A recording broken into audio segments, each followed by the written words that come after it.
नमस्कार, मैं हूं फिरोज शानी और आप मेरे साथ देख रहे हैं लोक मंत्र।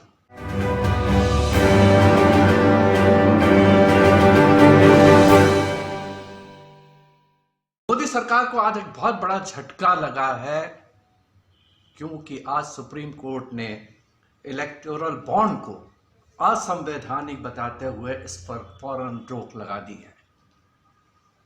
यह बीजेपी के लिए बहुत बड़ा झटका है और उन्होंने कहा कि जो इलेक्टोरल बॉन्ड के जरिए जो फंडिंग होती है वो उसको अज्ञात रखना, उसको बताना, उसको मतलब नहीं बताना और उसको गोपनीय बनाया रखना सूचना के अधिकार का साफ साफ उल्लंघन है।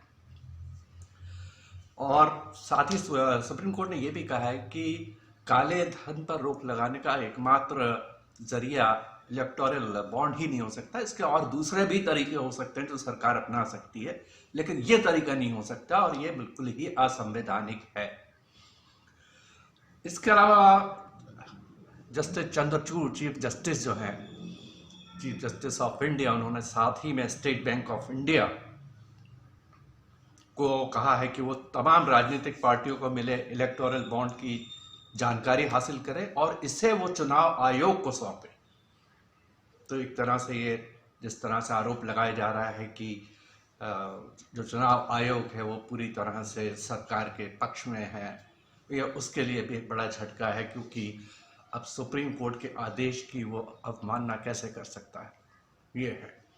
और अगर हम और दूसरी बात करें तो ये ना सिर्फ ये बल्कि चुनाव आयोग को जो जानकारी मिलेगी, साथ में सुप्रीम कोर्ट ने यह भी निर्देश दिया है कि जो स्टेट बैंक ऑफ इंडिया जो उनको जानकारी देगी वो जानकारी चुनाव आयोग 31 मार्च तक अपनी वेबसाइट पर उसको अपलोड करे। यानी हर नागरिक को यह अधिकार होगा कि वो साइट पे जाके देखें कि इलेक्टोरल बॉन्ड से किस पार्टी को कितना पैसा मिला। यह फैसला चंद्रचूड़ की अध्यक्षता में 5 जजों की जो बेंच थी उसने सुनाया है। और इलेक्टोरल बॉन्ड की जो याचिका दायर की गई थी उसमें कहा गया था कि ये सूचने के अधिकार का उल्लंघन है। इसके साथ यह भी कहा गया था कि कॉर्पोरेट फंडिंग है वो जो निष्पक्ष चुनाव होता है ये उसके खिलाफ है, यानी इसकी वजह से निष्पक्ष चुनाव संभावना है कि नहीं हो सकते। आगे की अगर हम बात करें तो जो चुनाव में खर्चों और पारदर्शिता पर नजर रखने वाली संस्था है एसोसिएशन फॉर डेमोक्रेटिक रिफॉर्म्स, उसकी अगर हम रिपोर्ट की बात करें तो उसके अनुसार 2022-23 में कॉर्पोरेट डोनेशन का 90% बीजेपी को मिला।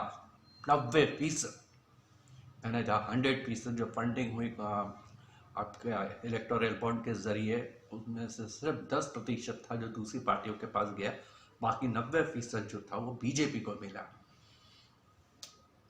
और अगर हम आगे बात करें तो 2022-23 में राष्ट्रीय पार्टियों ने 850.438 करोड़ रुपए चंदा में मिलने की घोषणा की थी। इसमें केवल बीजेपी को ही अकेले 719.85 करोड़ रुपए मिले थे और कांग्रेस को 79.92 करोड़ रुपए मिले थे।